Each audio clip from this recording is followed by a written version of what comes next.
Hey golfers, first thing I want to do is thank all of you who watched the videos that Brendan and I did for his channel Be Better Golf, and thank you for the response. From those videos I have had over 200 online lesson requests as well as multiple in-person requests, so that response has been great.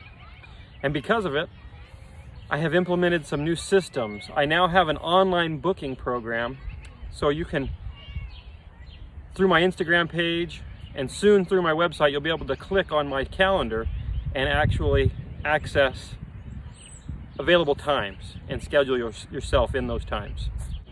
Let's get on with today's lesson. So,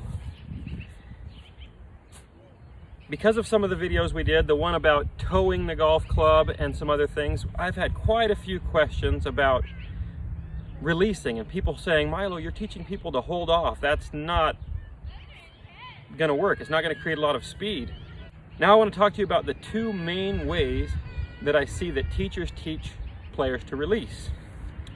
Let's go with method number one. Method number one would be kind of a throwing motion. So you set the lever and then you feel like you're pushing the golf club or throwing it. So it's a release controlled by your muscles. So I'm physically making that golf club go. That's one way to do it. There's a lot of players who actually do that. So I'm not going to say that that's wrong. It's a good way to do it. Is it the optimum way to do it? In my opinion, no. Now, let's get into how a hitter swings a bat.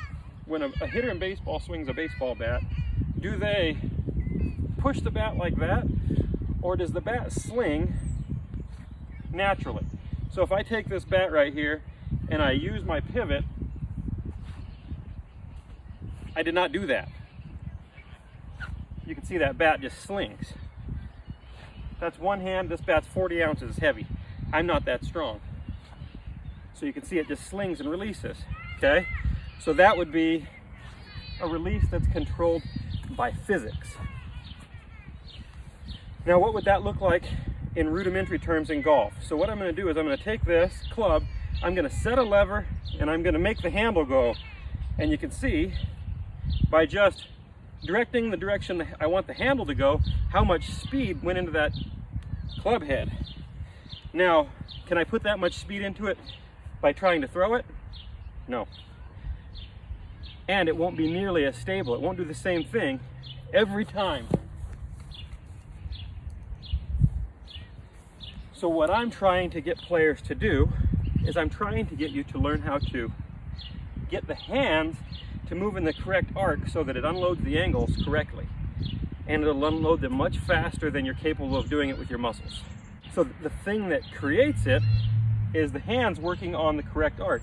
So as the club's coming down, the hands are working down, but the hands begin to work back up before the club head, which causes it to sling, causes the angles to unload, and you can't stop it. So when we're doing a drill where I have you set the angle and keep the angle, you can keep it from unloading at slow speeds. But if you turn up the speed, it unloads and you can't keep it from doing it.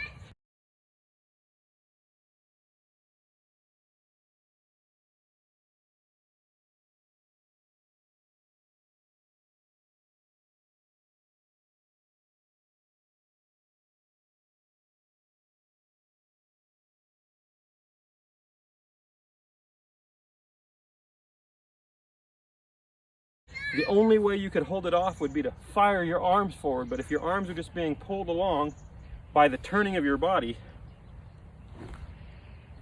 that club's gonna unload.